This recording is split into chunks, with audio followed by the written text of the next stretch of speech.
প্রথম ইউনিটের চুল্লি পাত্রে পারমাণবিক জ্বালানি প্রবেশ করানোর পর আগামী কয়েক মাস নানা রকম পরীক্ষা নিরীক্ষা শেষে ধীরে ধীরে শুরু হবে বিদ্যুৎ উৎপাদন। তবে প্রথম ইউনিটের পূর্ণ সক্ষমতা অনুযায়ী ১২০০ মেগাওয়াট বিদ্যুৎ জাতীয় গ্রিডে যুক্ত হতে সময় লাগতে পারে ১ বছরের মতো। বিদ্যুৎ উৎপাদনের চূড়ান্ত প্রস্তুতি নিচ্ছে রূপপুর পারমাণবিক বিদ্যুৎ কেন্দ্র। উৎপাদন শুরু করতে বিদ্যুৎ কেন্দ্রের প্রথম ইউনিটে ফুয়েল লোডিং কার্যক্রম পরিচালনার জন্য কমিশনিং লাইসেন্স দিয়েছে বাংলাদেশ পরমাণু শক্তি নিয়ন্ত্রণ কর্তৃপক্ষ।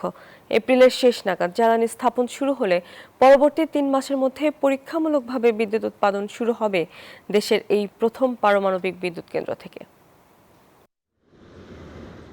দেশের সবচেয়ে ব্যয়বহুল প্রকল্প রূপপুর পারমাণবিক বিদ্যুৎ কেন্দ্রের ২টি ইউনিট থেকে বিদ্যুৎ উৎপাদন হবে ২,৪০০ মেগাওয়াট। এক যুগেরও বেশি সময় আগে নির্মাণ কাজ শুরু হওয়া এই বিদ্যুৎ কেন্দ্রের প্রথম ইউনিটটি এখন বিদ্যুৎ উৎপাদনের অপেক্ষায়। প্রথম ইউনিটের চুল্লি পাত্রে পারমাণবিক জ্বালানি প্রবেশ করানোর পর আগামী কয়েক মাস নানা রকম পরীক্ষা নিরীক্ষা শেষে ধীরে ধীরে শুরু হবে বিদ্যুৎ উৎপাদন। তবে প্রথম ইউনিটের পূর্ণ সক্ষমতা অনুযায়ী ১২০০ মেগাওয়াট বিদ্যুৎ জাতীয় গ্রিডে যুক্ত হতে সময় লাগতে পারে ১ বছরের মতো।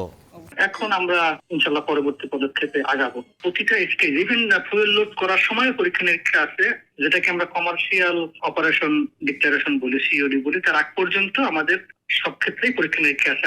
যেহেতু ফুয়েল লোডিং হবে শীঘ্রই, ফুয়েল লোডিং হলে এখন নিউক্লিয়ার প্রক্রিয়া শুরু। আগে কিন্তু নন নিউক্লিয়ার প্রক্রিয়াগুলো শেষ করার ফলে কিন্তু লাইসেন্স দিছে যে ফুয়েল লোডিংয়ের জন্য। তো ফুয়েল লোডিংয়ের পর বিভিন্ন পরীক্ষামূলকভাবে বিভিন্ন ধরনের পরীক্ষা নিরীক্ষা করবে এবং উৎপাদন করবে পরীক্ষা কিছু কিছু সক্ষমতা পাওয়ার। এটা কিন্তু নিউক্লিয়ার অ্যাক্টিভিটি, এটা খুবই স্পর্শকাতর, খুবই গুরুত্ব সহিত করতে হয়। পূর্ণাঙ্গ বাণিজ্যিক উৎপাদনের আগে ধাপে ধাপে পরীক্ষা ও আন্তর্জাতিক অনুমতি নিতে হবে বিদ্যুৎ কেন্দ্রটির। বিশেষজ্ঞরা বলছেন, পারমাণবিক বিদ্যুৎ কেন্দ্র একই সঙ্গে অত্যন্ত সংবেদনশীল এবং ঝুঁকিপূর্ণ স্থাপনা। তাই এর নিরাপত্তা ও সুরক্ষা ব্যবস্থার দিকে সবচেয়ে বেশি গুরুত্ব দিতে হয়, যা নিশ্চিত করছে আর্থিক ও কারিগরি সহায়তা দেয়া দেশ রাশিয়া। তারা পুরোপুরি রেগুলেটরি রাশিয়ার উপর নির্ভরশীল নির্মাণের ক্ষেত্র, লাইসেন্সিংয়ের ক্ষেত্র। কিন্তু এই ক্ষেত্রে আন্তর্জাতিক প্র্যাকটিস হচ্ছে যে যারা নির্মাণ করে এবং অন্য একটা থার্ড পার্টির মাধ্যমে এটাকে ভেরিফিকেশন করা। রাশিয়ার সাথে খুব ভালো সম্পর্ক একটা দেশ বেলারুশ।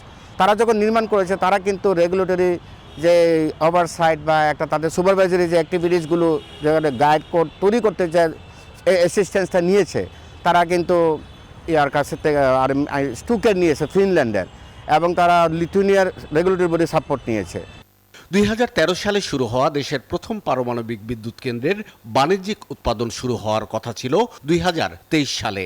নির্ধারিত সময়ে তা না হওয়ায় বেড়েছে এর নির্মাণ ব্যয়। বিদ্যুৎ ও জ্বালানি বিশেষজ্ঞরা বলছেন, সময় মতো বাণিজ্যিক উৎপাদনে এলে বাংলাদেশের জ্বালানি খরচ সাশ্রয় হতো $3.৫ বিলিয়ন। শাহ আলী জয়, নিউজ 24, ঢাকা।